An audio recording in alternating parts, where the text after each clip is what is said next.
Hello, everyone. Thank you so much for joining us in this live session. I'm at our office in Kuala Lumpur right now. However, most of the team is working from home today, keeping our distance. So as you know, the COVID-19 pandemic is bringing about unprecedented changes worldwide, and now more than ever, it's crucial for businesses to stay safe and recalibrate and aim for maximum efficiency. In that regard, we are working closely with many companies, helping them build teams of skilled freelancers with which they can get results in a cost-efficient manner and quickly. And as part of our endeavors to support companies in this journey of transformation, we are doing these sessions in which industry leaders share their insights and plans on the best ways to tackle this new normal we're seeing. So far, we've had great conversations with companies working with fast-moving consumer goods, such as Reckitt Benckiser and Co-Row, for example, companies in logistics and the gig economy, like Lala Move, like a month ago already, and other companies like Deloitte, even Google, Syngenta, in a wide variety of industries.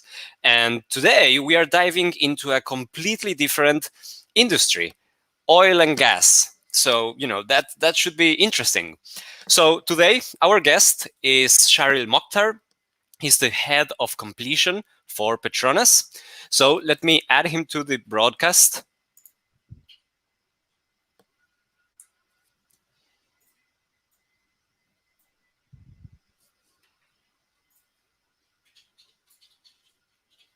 Let me see. Something happened. Add to stream.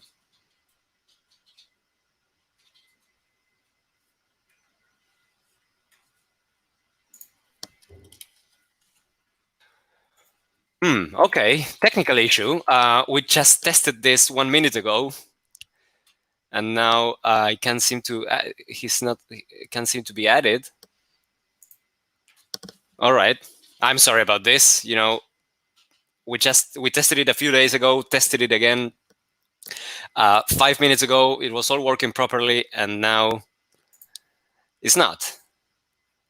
This is the risk of doing things live, but it's also part of the thrill, I guess.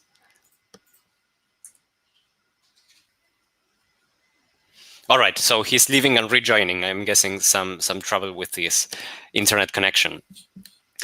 We've seen this happen before. Some Wi-Fi networks have a few restrictions for streaming because of bandwidth and whatnot. So yeah, I think he's resetting and should be back shortly. Okay. All right. Hello, Shahril. There you go. Hello, Alejandro. How are you? Good. Surviving well. Surviving well. That's long, no small thing. Yeah. Yeah. I noticed thank you. We had a technical glitch just now. So we did normal stuff. Like usual, when it comes to computers or something, all I do is try to reboot and we are back online. That's the trick. And I was just mentioning, we tested this 5 minutes ago. We tested it again 3 days ago, but still, it can always happen. Anyway, we are here now. Yeah. Thank you for joining me in this nice conversation. You're at Petronas Towers right now, right? I can see in your background. Yep. So, but of course I know this because we talked beforehand. But you were mentioning that you spent over 100 days in lockdown, working from home. Yeah. Yep. Correct. Exactly 125 days. Wow. Since 17th of March till 19th of July. This week is actually my first week back in office, but it's also not a permanent arrangement. We are going with different teams and so on. So I will only be in the office 1 week per month. So for Okay, July, this is it, and the next time I'll be in office will be in August, mid of August. August. That's I think that's amazing. How back in January, not that long ago, we've never would have thought we would be doing these kinds. We are doing a similar thing. Not everybody's at the office at the same time. Today it's just two of us, for example. Yeah. It's crazy how we've been having to organize. So True. Well, that's part of life, right? Part of it is. life. It is definitely. Yeah. So can you please share a little bit of your experience working in the oil and gas industry? Okay. All right. Actually, this year marked my 20th year in the industry. Congratulations. I started about 20. Thank you very much. The year 2000. Prior to that, I was actually in a nuclear industry in the United Kingdom before I joined the oil and gas industry. And have served various section, so-called part of the industry on the service side, providing services to the industry. I've also been on the operatorship side, running the production operation, drilling operations, um, and also the currently the regulator, enabler, shaper of the industry type of role, um, primarily for oil and gas industry in Malaysia per se. And in that span of 20 years, I had the pleasure to work across Southeast Asia, Europe, and the Middle East, uh, various countries and positions. Uh, I learned a lot from all those various occasions that I've worked in.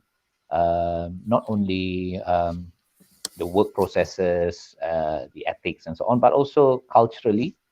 Um, a lot of diversity on the way we interact with different cultures and so on.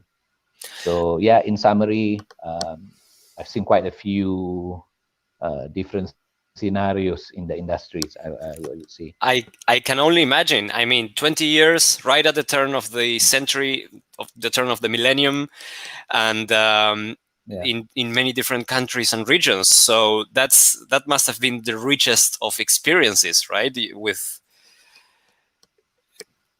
gi- oh giving you definitely. And you know, it is not just it's not just about the work. It shapes myself as well, you know, in a way that you open up your mind, your mindset on how you see things, your perspective for the industry, your perspective on life. So there are a lot of things you get when you expose yourself to different scenarios and so on.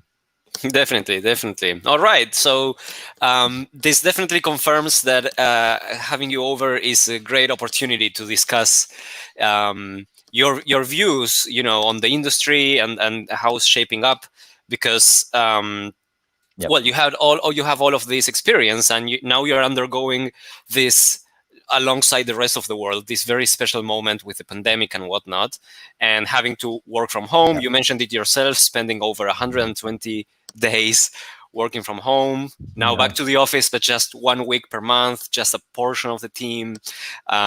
It's I Yep. think it's crazy. So back when the 17th of March, that's when the lockdown, MCO as it's called here in Malaysia, officially Yep. started. Mm. That's when it also started in many other countries, roughly around that date. So the Yep. whole Mm. world was quite, take or give or take a few weeks. How did you react back to when the pandemic started? What were your main concerns? Mm. Okay. On a personal basis, to be frank, my main concern was actually on the health. You know, the Of course. HSC part of things and so on. Um, how do we cope on the COVID-19 per se with regards to the HSC and so on? Um, but not only as an individual, but also the family. Okay, Mm, I mean when the first MCO was announced, it was very strict in the sense that yeah, you're not supposed to go out of the house and so on. And that was my first main concern. But it's not just about physical health, mental health as well. you are used to a certain lifestyle of going out, meeting with friends, family, external families, and so on. And now you are actually cooped up in your house, and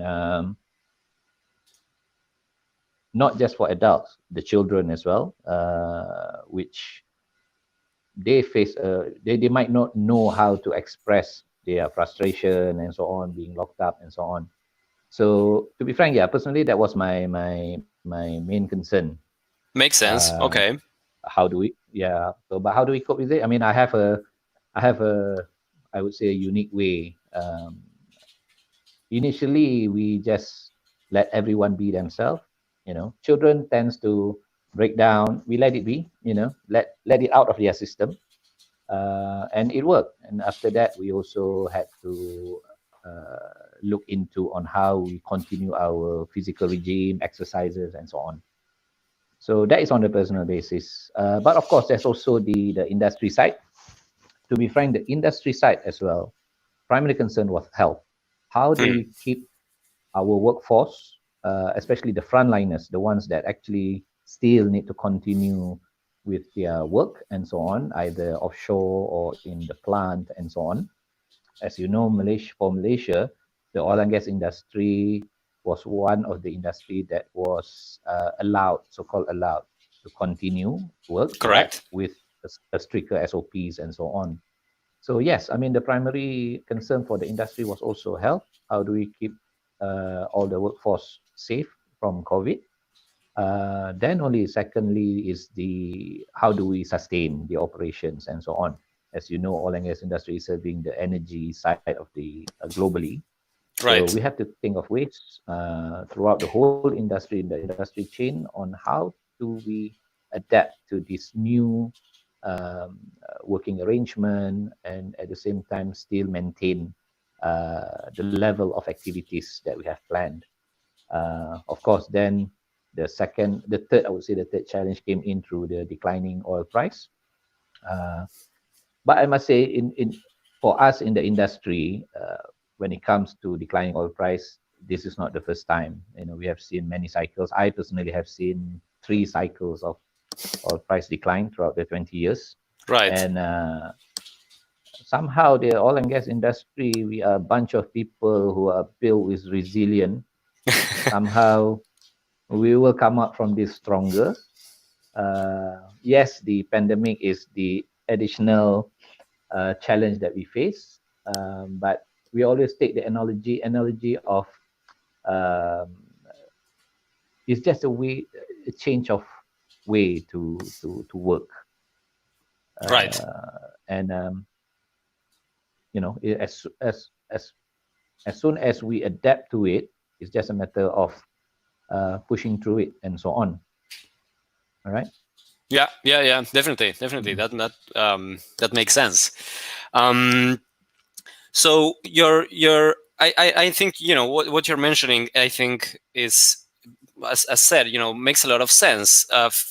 First and foremost, consider the health aspects, and in your case, because the industry was allowed, considered essential, it wasn't just a matter of sending everybody home and wait for this to blow over, but rather, Yeah. what you were saying, how do we keep the operation going while keeping safety um, first? So how are your own everyday activities affected, besides, of course, first of all, having to stay at home, as you just Yeah. mentioned? Uh, is the connection still okay? It is. The video just froze. I can hear you just fine. I'm not Oh, sure if okay. All right. the video seems to have frozen. I'm not sure if it's just me or for the whole streaming. Yeah, I'm frozen as well, but never mind. As long the voice is still okay, right? Is Yeah, yeah, I can hear you perfectly. Okay. All right. Uh, to be frank, on personally, um, myself and the family, we minimize the change. Yes, we changed from working the office into a home. The children started online classes after I think about a month or so after the MCO. But what we did was we minimize the change. Okay, we don't take it as much as we need to change a lot of things and so on. We change the way we do things. For example, when we talk about exercises, keeping fit, and so on. I mean, I run a lot. I run a lot Uh-huh. every week. So does my wife and my kids. They do a lot of physical activities, sports, and so on. We don't change that. The only thing we change is we're doing it indoors. So, Okay. like for example, I mean, the we use the treadmill, okay, and continue with our routine. So I still wake up at 5:30 in the morning, do my spiritual obligation, and then get ready for work. And so on. The fact that I don't have to drive to work, to me, that is actually a bonus point. So we try as Okay. much as possible. Anything that is different is something positive. And I took the 1 or 2 hours extra now that I have, either to spend time more with the family, do more things with them, uh, and also be more ready to do the work that I'm supposed to do at home. I still maintain the discipline of 8 hours per day of work, you know, O- um, okay. and That's that's good. the key actually. So as I mentioned, we try to minimize so-called changes. The routines, remains the same. It's just how we do things and so on. Right. It's Right. basically Right. from outdoor to indoor. That's about it. And it helped Right. us to basically minimize so-called the disruption due to the MCO and the pandemic situation. That's a good. I think that's a good way of framing it. That, um, and you mentioned, saving an hour or two a day out of not Mm, having to drive all the way to work every day, and seeing that as in your words, as a bonus, mm, and then taking that time and using it for something meaningful, or or useful, or simply amazing, like spending time with the family. yeah. I like that angle and that point of view, and how, yes, the pandemic is, of course, a bad situation in the world, and Mm, many people are seriously affected. And so, I'm not minimizing nor disregarding that, yeah. but the impact is having on how we behave every day and all of that. I think there's definitely some upsides, right? And at the end of the day, your Mm, family is getting to spend more time with you, and yep. that's definitely one of the upsides. Yep. Definitely, I agree with that. I mean, um, of course, I mean, part of our life is also, as I mentioned just now, there's a different level of concerns that you have individually, family, society, and so on. So when it comes to society as well, with regards to the pandemic, as much as possible, we do our part by staying home. Uh, some some of the people who knows me says that I'm a little bit too strict.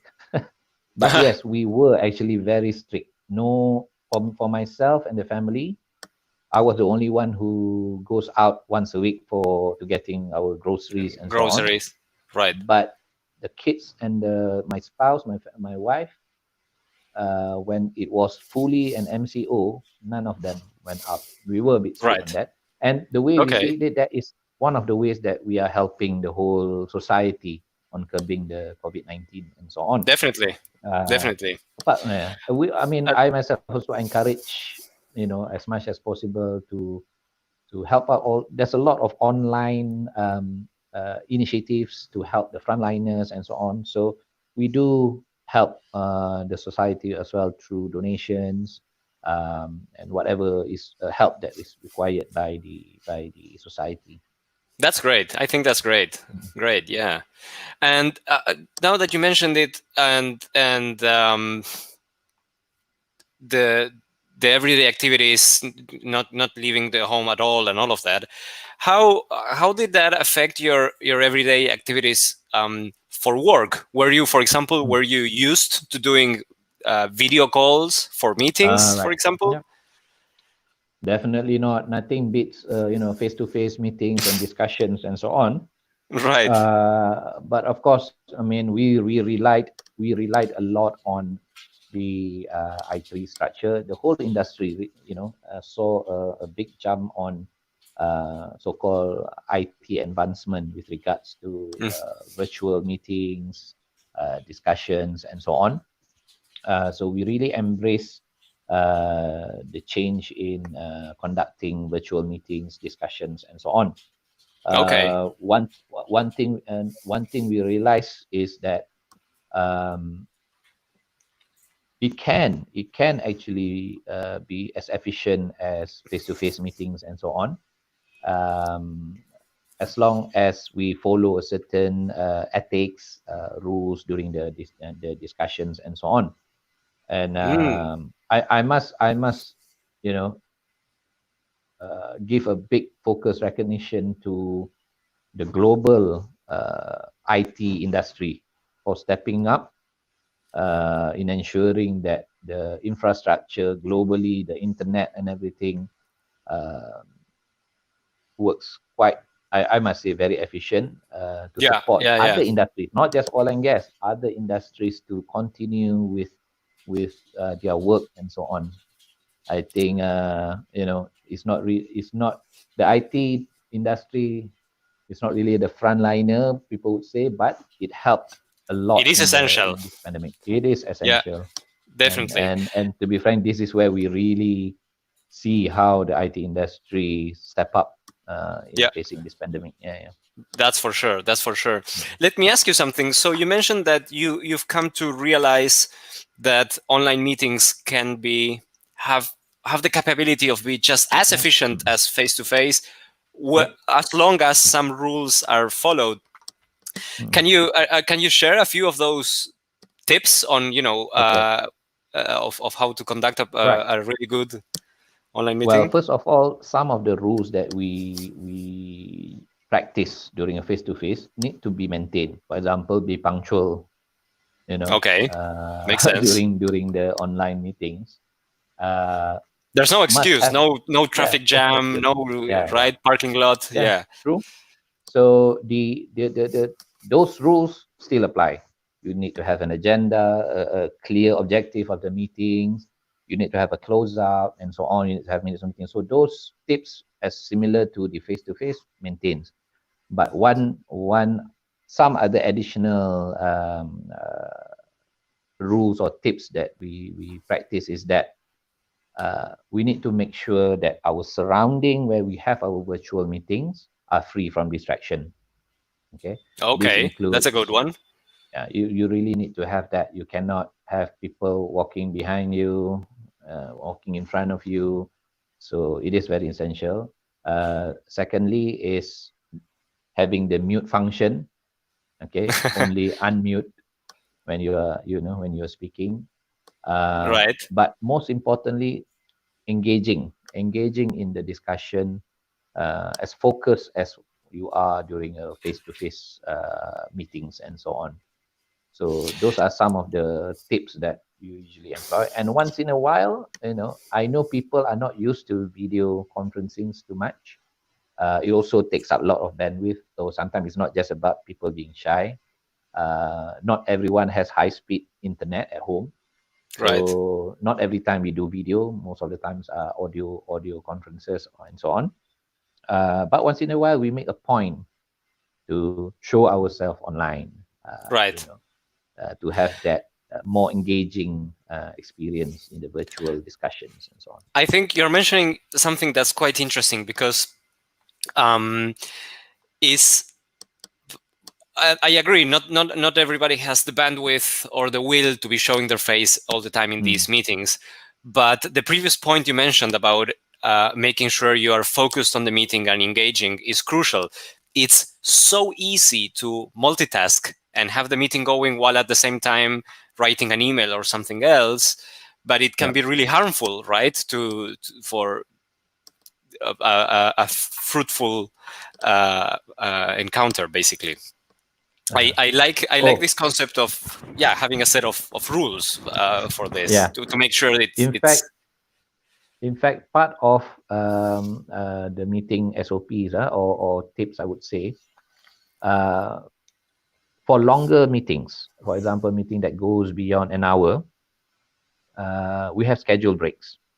It is Okay, right, made compulsory that not only for the sake of focusing, but from our HSE standpoint, you're facing the screen longer than usual. You're sitting in a one position longer than usual. So usually right, at the mark of 45 minutes to 1 hour, we have a 5 minutes break or 5 to 10 minutes break, depending, on the team. Uh, right. Not to mention for toilet breaks as well. So Of we course, make that a rule. For long meetings, which we do have have a break. sometimes 2 hours, and we need to have a break. That's a good. Have It, had the yeah, opportunity to stretch a bit, correct. uh, Yes. look out the window, relax the Yeah. eyes for a little bit. I think that's Yep. great. Mm. um, Now, considering all these things you've been mentioning about Mm. working from home for over Yep. 120 days, now coming back to the office, but just 1 week per month, Mm-hmm. um, uh, having come up with rules for your online meetings, and then finding that they can be just as effective, that you Mm-hmm. just need to mind many of these rules. So considering all of these and looking into the future, what would you say that has changed in the oil and gas industry Mm-hmm. for good, in how business is done in general? All right. Okay. First of all, to be frank, personally, I see the biggest change is actually in empathy. I've seen a Okay, lot of leaders has come up to embrace empathy on the struggles that the workforce is facing, not only on the frontliners part, the people in the offshore and so on, even for people working from home.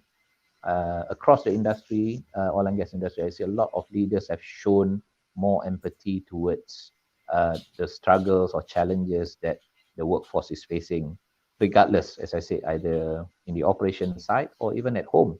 I mean, we know that uh, it's not also easy to manage the family while also working from home.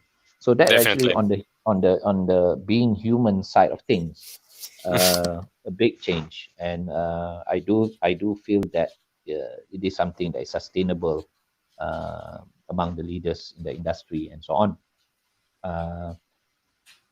Uh, Other than that, as I mentioned, so okay, on the data analytics, the also called digitalization, Uh-huh. it is something that um, the industry has started to embrace it sometime in 2015, 2016, taking cue from other industries on how it helped to have that cutting edge in business and so on. Um, but this is one thing good that I think going to be sped up in the oil and gas industry is our reliance on data analytics. Um, I've seen a lot of initiative across the industry to have different or speed up the so-called digitalization efforts in the industry itself. We've seen a lot of benefit with regards to that, data analytics, artificial intelligence, and so on. And I do see that is one thing that will be expedited in the oil and gas industry. The That's core of oil and gas industry, when it comes to drilling and so on, the production, that remains, I would say, status quo. I mean, as long as there's an energy need in the world, we will continue to run that business. But it's right. it's the change on how we do it and so on. This is what we're looking at. That's a great insight on and how this the pandemic and all of this is bringing about, Hmm. as in your words, right, a speeding up in change of this embracing of data analytics and Yep. digitalization. Even in industries, the oil and gas industry is quite a traditional one. Uh, Mm. and you mentioned that back in 2015 or 16, the industry as a whole started a transformation, and now we're seeing this in like every industry, and now this transformation is accelerated like 100 Right. times. Yeah, Yep. I think that's definitely one of the biggest changes we're seeing. Mhm. Do you think there might be struggles with these changes, or big challenges? Oh, definitely. Any changes, humans are built to reject changes. At the point Yeah, that it yeah. happens, usually people, the first reaction is to reject it, Hmm. because it's sort of like challenging the status quo, your comfortable zone, and so on. But nevertheless, it is a process that the industry is going through. Um, the way we take it is that digitalization is here. It's either you get on board or you get left behind. I You love know, that. it will come and hit us. As you something that is already here, and it's our mindset that needs to change. I know there's always a fear of, are we going to be replaced by robots? Artificial Right. intelligence and so on. It's not about that. It's about getting a higher efficiency in the business, getting optimization done, and so on. Uh, our part is actually to now learn new skill, and this new skill is not about being a high tech IT person and so on. It's more actually to rely on and learn on how to understand how artificial intelligence works and how it actually help us to deliver better result.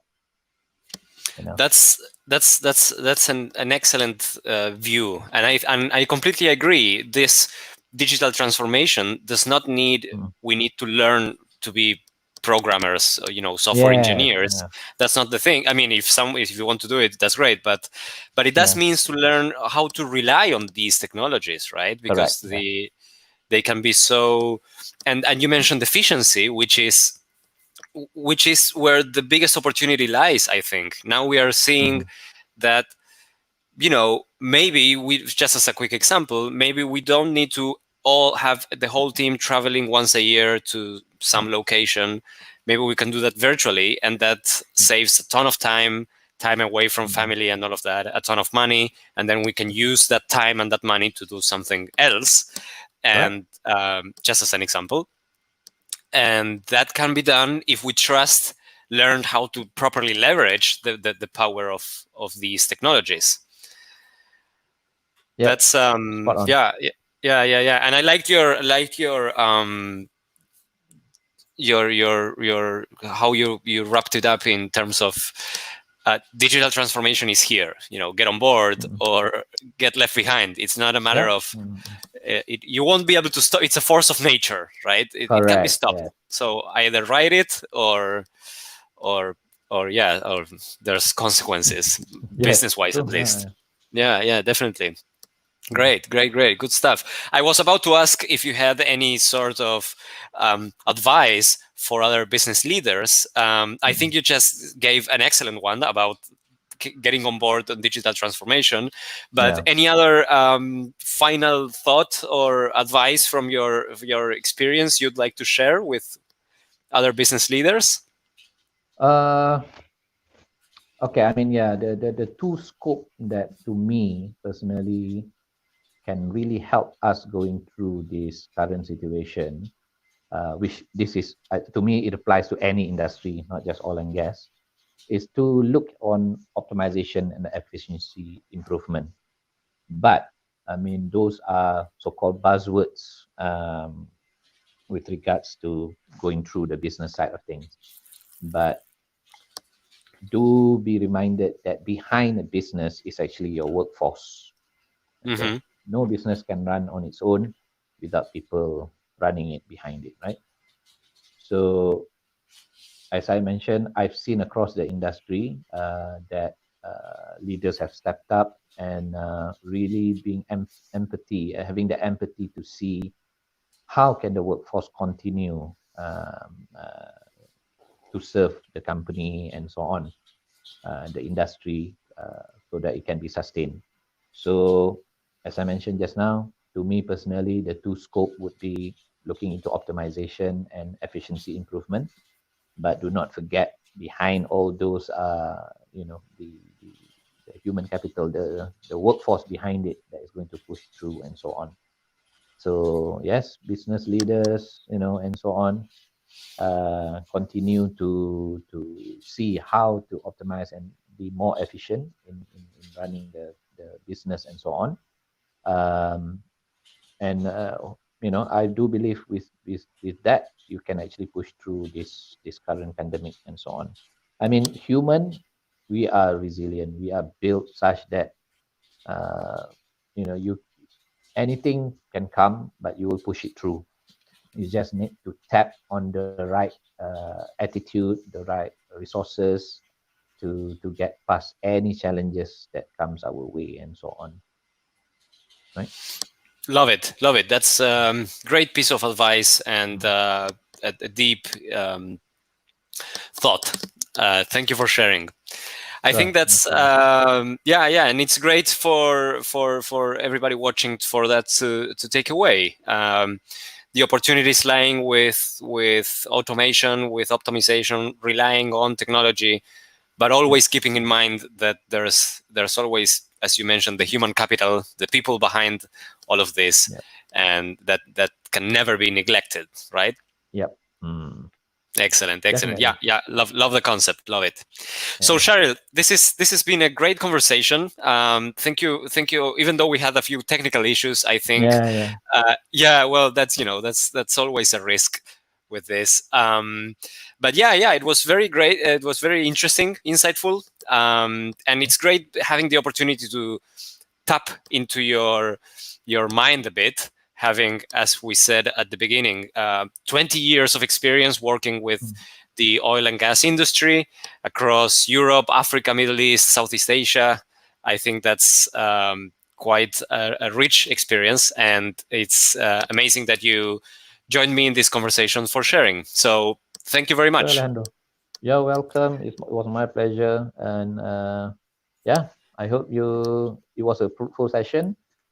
And yeah, have a good weekend and stay safe, Alejandro. Yeah, definitely. You too. You too. And we'll keep in Okay. touch. We can catch up for lunch one of these days. Sure, sure, sure. No problem. Excellent. All right. Thank you All very right. much. Stay See you safe. then. See you. Bye. Bye.